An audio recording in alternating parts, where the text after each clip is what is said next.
Guys, welcome back to my channel. আশা করছি তোমরা সবাই ভালো আছো, সুস্থ আছো। আমিও বিন্দাস আছি। আর এখন বাজে সকাল 10টা, কিন্তু ওয়েদারের অবস্থা খুব খারাপ, খুব মেঘলা হয়ে আছে আকাশ।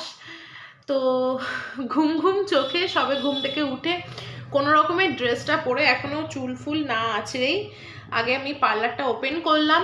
চলো বাইরের ওয়েদারটা দেখাই। ঝুমঝুম করে বৃষ্টিও হচ্ছে, এই শীতকালে বৃষ্টি ভাবা যায়। তো তার সাথে আজকে খাওয়া দাওয়াও হবে কিছু জমিয়ে। তো পুরো দিনটা আজকে তোমাদের সাথে শেয়ার করব। যদিও এনার্জিটা এখন অনেকটা ডাউন হয়ে আছে, কিন্তু তাও ফুল এনার্জিতেই চেষ্টা করব আজকে ফুল ব্লগটা তোমাদের সাথে শেয়ার করার। সো চলো দেখতে থাকো।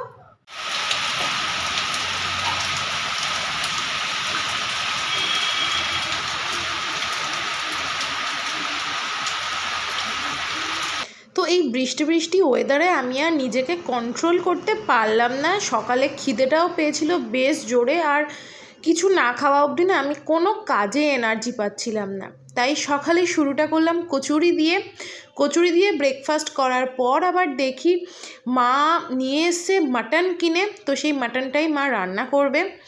মায়ের হাতের স্পেশাল মাটনের ঝোল, আর বাইরে ঝুমঝুমিয়ে বৃষ্টির সাথে শীতকাল, আর কি চাই বলো। ফার্স্টে একটা মশলা প্রিপেয়ার করে নিল, তার জন্য দিল আদা কুচি, রসুন কুচি, টমেটো, জিরে ধনের গুঁড়ো, এটা একসাথে বেটে নেবে। কিছু কেটে রাখা সবজি আছে, যেমন পেঁয়াজ, রসুন, টমেটো, আদা, যেগুলো লাগে মাটন রান্না করতে। আর এখানের মাটনটা অলরেডি সেদ্ধ করাও হয়ে গেছে, নুন, হলুদ, আদা একটু থেতো করে, আর হচ্ছে এলাচ লবঙ্গ দিয়ে। তো মা ফার্স্টে কড়াই সর্ষের তেল দিয়ে তার মধ্যে দিয়ে দিল বেশ অনেকটা তেজপাতা, 3-4টে শুকনো লঙ্কা, রসুন। তারপর ওগুলো একটু ভাজা ভাজা হয়ে গেলে দিয়ে দিল টমেটো আর পেঁয়াজ। তো এগুলো মোটামুটি ভালো করে একটু ভাজা ভাজা করে নেবে। আজকে পুরো রান্নাটা কিন্তু মা করছে, আমি তোমাদের সাথে শেয়ার করছি জাস্ট।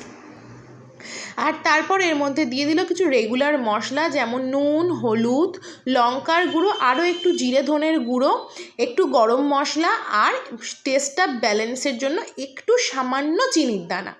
তারপর ওই যে পেস্টটা মা আগে থাকতে করে রেখেছিল, ওই পেস্টটা ঢেলে খুব ভালো করে কষিয়ে নেবে যতক্ষণ না মশলাটার থেকে তেল ছাড়ে। তো তারপরে ওই সেদ্ধ করা মাটনটা দিয়ে আরও ভালো করে আধ ঘন্টা মতন কষিয়ে নিতে হবে। একদম শর্টকাটে তাড়াতাড়ি কিন্তু এইভাবে মাটনের ঝোলটা রেডি হয়ে যায়। আর আমার তো মায়ের হাতের এই স্পেশাল মাটনের ঝোল মাটন কালা ভুনাকেও হার মানিয়ে দেবে। আমার কাছে মাটন মানে এরকম একটা ঝোল, মাটন কালা ভুনা, গোলাবাড়ির মাটন কষা, যতই যাই বলো না কেন, মায়ের হাতের রান্নার কিন্তু একটা আলাদাই স্বাদ। তো যাই হোক, কথা বলতে বলতে মাটনটা কষানো হয়ে গেছে, আর মায়ের মধ্যে দিয়ে দিল আলুগুলো আগে থাকতেই সেদ্ধ করে কিন্তু হালকা ভেজে রেখেছিল নুন হলুদ দিয়ে, তাতে আলুর ভিতরে মশলাটা ভালো ঢোকে। তারপর যেহেতু সেদ্ধ করা আলু, তাই আলুটা দিয়ে 1-2 মিনিট নাড়িয়ে তারপরে এর মধ্যে গরম জল দিয়ে, গরম জলটা যখন টকবক করে ফুটে উঠবে তখন আরেকটু সামান্য গরম মশলা মা অ্যাড করেছিল, যেটা আমি ক্লিপিং নিতে ভুলে গেছি। তো ব্যাস, তারপর রেডি আমাদের মাটন। বৃষ্টির দিনে, মানে এই শীতের মধ্যে বৃষ্টির সময় তোমরা কি খাচ্ছ স্পেশাল, কমেন্টে জানাতে কিন্তু ভুলো না।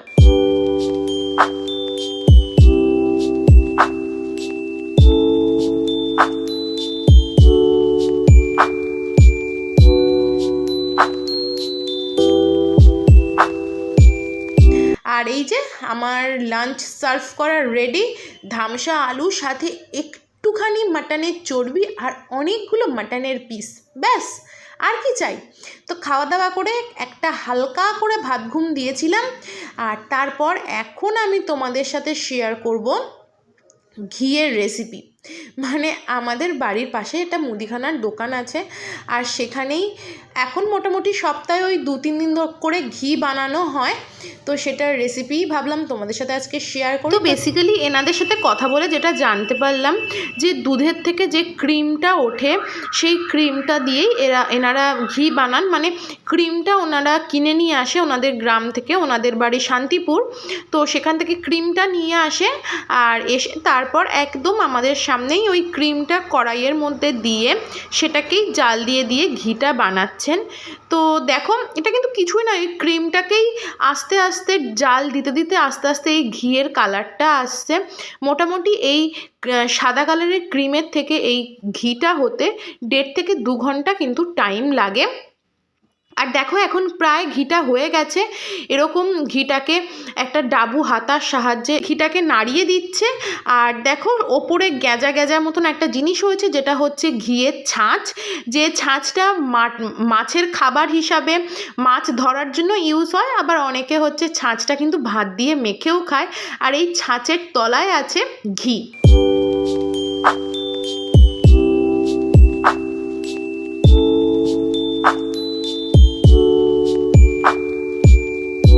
তো ঘিটা বানানো ওনাদের হয়ে গেছে। এবারে একটা কাপড় পেতে নিয়েছে টিনের ওপরে, তারপর এই ঘিটাকে ছেঁকে নিচ্ছে। ছেঁকে কাপড়ের মধ্যে পড়বে ছাঁচটা, আর ছাঁচের নিচে থাকবে ঘি।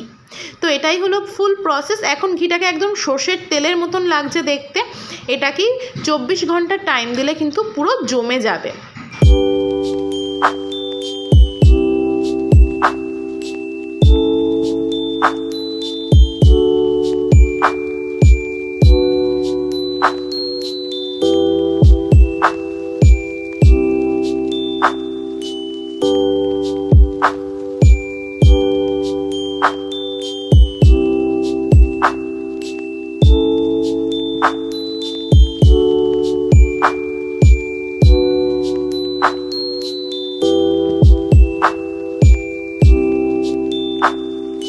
এটাই ছিল আজকের আমার ফুল দিনের ভিডিও।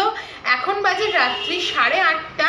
তো এবারে আমি পার্লার বন্ধ করব। বন্ধ করে ঘরে গিয়ে সেই মাটনের ঝোল দিয়ে ভাত খাবো বা রুটি খাবো, খেয়ে টানা ঘুম। তো কেমন লাগলো আজকের ভিডিওটা অবশ্যই কমেন্ট করে জানিও। ভালো লাগলে একটা ছোট করে লাইক করে দিও, কমেন্ট করে দিও, আর চ্যানেলটাকে সাবস্ক্রাইব করে দিও এরকম ভিডিও আরও দেখার জন্য।